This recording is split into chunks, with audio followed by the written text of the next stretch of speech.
Our primary scripture for today is 1 Samuel, starting in chapter 8, and we begin at verse 4. Fed up, all the elders of Israel got together and confronted Samuel at Ramah. They presented their case. Look, you're an old man, and your sons aren't following in your footsteps. Here's what we want you to do. Appoint a king to rule us just like everybody else. When Samuel heard their demand, give us a king to rule us, he was crushed. How awful! Samuel prayed to God. God answered Samuel, go ahead and do what they're asking. They're not rejecting you. They've rejected me as their king.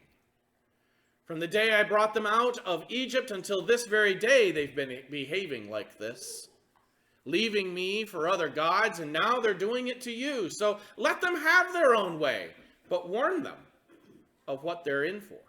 Tell them the way kings operate, just what they're likely to get from a king. So Samuel told them, delivered God's warning to the people who are asking him to give them a king. He said, this is the way the kind of king you're talking about operates. He'll take your sons and make soldiers of them, chariotry, cavalry, infantry, regimented in battalions and squadrons. He'll put some to forced labor on his farms, plowing and harvesting, others to making either weapons of war or chariots in which he can ride in luxury. He'll put your daughters to work as beauticians and waitresses and cooks. He'll conscript your best fields, vineyards, and orchards and hand them over to his special friends. He'll tax your harvests and vintage to support his extensive bureaucracy. Your prize workers and best animals he'll take for his own use. He'll lay a tax on your flocks, and you'll end up no better than slaves. The day will come when you will cry in desperation because of this king you so much want for yourselves. But don't expect God to answer. But the people wouldn't listen to Samuel. No, they said, we will have a king to rule us. Then we'll be just like all the other nations. Our king will rule us and lead us and fight our battles. Here ends the reading. Thanks be to God. That actually is supposed to be later, but that's okay.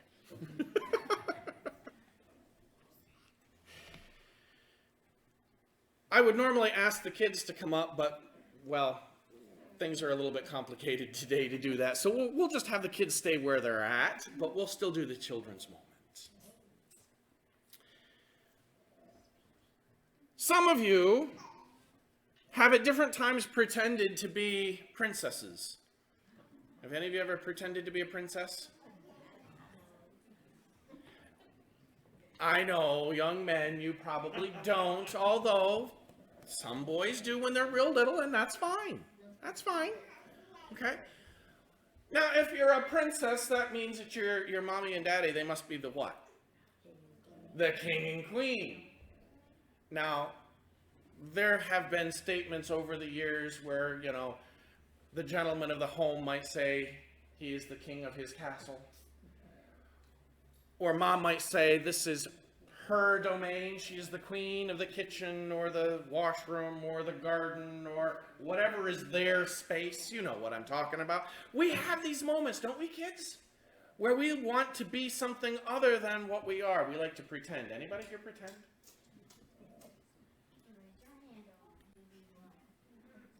Some of our little young men might pretend that they're soldiers, ninja, or something like that. Oh, there we go. I knew I would get somebody else. Why is it that we pretend to be something we're not? Any guesses? Go ahead. Cool. It's cool. When we're with our friends and we do pretending, we all try to pretend to be something because our friends are pretending to be something, right? Okay? You know what? We do this all the time in life. We do things because we want to blend in. And as you become a teenager, you'll become even more likely to try and blend in. Just so that you know, because all these older folks here, we did it. Sometimes in embarrassing ways. And here's the thing.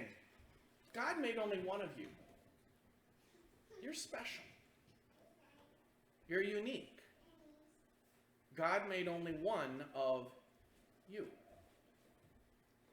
So why would you want to be like everybody else? When we have something that's one of a kind in our house, does mommy or daddy have something that is really special to them that they put out on display? Yeah? Why? Why would you put something that's really special out on display? So that everybody can what? See it, because it's special and unique. Well then, you're special and unique. Don't be afraid to be you. There are times where we're going to blend in, and we're going to want to blend in, and sometimes we even have to blend in. But don't be afraid to be you. Okay? In our Bible story, Israel wanted to be just like everybody else. They wanted to blend in. They were afraid to be themselves. They're supposed to be the people of God. God had chosen them to be different, to look different and act different and be different, but they wanted to be just like everybody else. And Scripture tells us because they chose that, they would have trouble later on. So as you grow up, as you get older, remember, it's okay to be you. Because if you try and hide who you are, you're going to hurt yourself in the long run. Okay? All right. Thank you.